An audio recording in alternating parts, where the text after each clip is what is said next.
In the Johannesburg studio is the CEO of Tsogo Sun, its interim results were released earlier today. It's Marcel Von Aulock. Marcel, thanks very much for coming in. Seems to me, let me give you the headlines first. Income up 10% to 4.8 billion.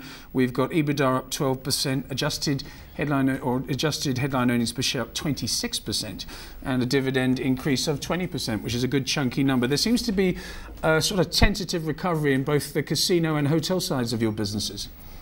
Yeah, we've seen growth in both. Gaming shown some good recovery. We've grew, I think, by 8% during the first 6 months, which is kind of in line with what we think the consumer's been experiencing. And then in hotels, we saw a recovery in occupancies, and that's also been augmented by the M&A activity that we undertook towards the end of last year, bringing the Formula One business in. Yeah, that integration, has that gone smoothly? Is it all bedded down now? Yeah, the Formula One business we took over basically 1st of April this year. That's gone very smoothly. Came onto our systems, is working well. The Gold Reef integration, which is now about a year down, has been completed. There's a little bit in the numbers in this 6 months of just equalising pay rates, getting some of the systems in place, but it's pretty much done and completed.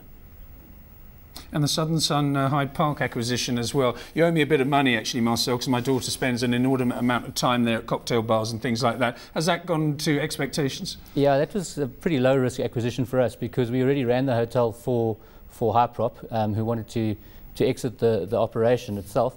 So we acquired a business that we were already running ourselves. So that's a very easy integration. What about the other sort of corporate activity over the period under review as part of your growth strategy? I know the East London Casino is one that you're looking forward to opening. What else have you initiated?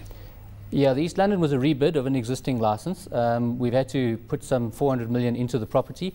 That development's nearly complete. We should finish in the first quarter of next year. So that we're looking forward to, and we think it'll boost the earnings in that area quite well. The other major activity that we undertook was starting the process to acquire the remaining minorities in the Suncoast Casino. If we go back to 2008, 2009, we were probably on 44% ownership in that casino, and by the time we concluded this, we should have a whole ownership of it. So that's been quite big for us.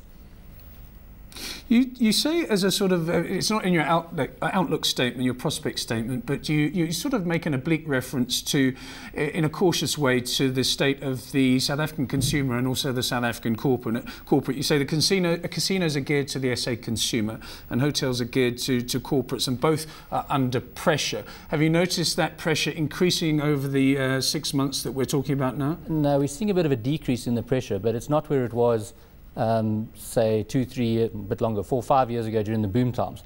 So we went through, I think 2010 was about the low point in the hospitality and gaming industry, and we've seen a recovery from there.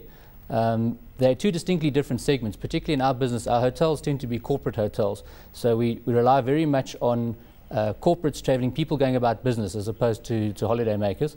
We do some leisure at the coastal properties, and we're seeing some of that recovery. So our occupancies for the period were, I think, 62.5%, which is better than they were a year or two ago, but by no means where we would hope for them to be. The long-term average should be about 68, 69%. Hopefully that will recover. Marcel, last week on Power Lunch we spoke to a woman called Nikki Forster from PwC. They released a report on the gaming industry in South Africa, so maybe that's a nice link into the casinos. And she mentioned that most of the gambling goes on in Gauteng. So why not tell us about Monte Casino, Gold Reef, Silver Star, etc. Have they done well? Yeah, the two key markets that we operate in are Gauteng and KwaZulu-Natal. We've got about 50%, I think, of the Gauteng market and 60% plus of KwaZulu-Natal. Those have shown some nice recovery. Revenue growth across both those segments about 8% when you bring in everything, including hotels and the retail associated with casinos.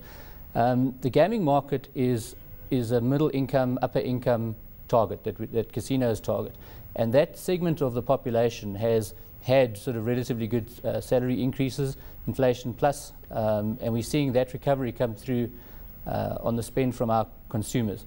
The sustainability of it is a bit concerning. We had a very good September. If we get a couple more months like that, we're in a great space. If inflation kicks in too strongly or anything that affects that middle market too heavily, it could impact us negatively. Yes, indeed. It's almost as though you're suggesting there may be a 2 or even 3-speed economy in South Africa, and it'll be interesting to see, as I said earlier on this show, that what the Reserve Bank governor says about the state of the South African consumer later on. Other areas, Mpumalanga, Eastern Cape, Western Cape, obviously not as important as the first two, but still materially important to these numbers. How did they perform? Yeah, we saw quite a good recovery across all the provinces. So I think the only casino that underperformed was Goldfields and Welkom. Was impacted by some of the mining activity, the mining strikes, etc. But the balance were pretty good. The part that we're looking forward to is the ability to expand some of our operations. Again, KZN and Gauteng principally, but we're looking to enhance the facilities, put additional investment in. The casinos in South Africa tend to be a locals market, so you've got to continuously make your destination attractive to the people that live in the area for repeat visitation, and that's projects we're working on quite a lot. We've also started the progress on M20 Casino in Nelspruit, where we're putting some 200 million in, expanding the casino floor, additional food and beverage, conferencing. That was the first casino that Tsogo opened in the late mid-90s, and that needs a refresh, and that's what we started now. Marcel, referring to the interview we had with Nikki Forster last week, regulatory issues came up, and you cite those as a threat to your business. Are you worried? Less worried than I was maybe 18 months ago. There was a stage where there was a lot of attack on the casino industry, a lot of it misplaced on the basis that it was said that we were targeting the poor, etc., which we're not. We're clearly a middle-income market. It is a highly regulated industry. When the government's under pressure for tax revenue, we're one of the first places they look. There was also a lot of moves in additional regulations, areas like advertising, smoking regulations, the certification of slot machines, etc., where a whole lot of new legislation was proposed that would have been almost impossible to comply with. But we've interacted with the regulatory authorities. They've understood our points. Sometimes they listen, sometimes they don't. If we can get them to at least understand what we're saying, then those risks do go down. Taxes will always be a threat in the casino industry, and that's just something we have to manage.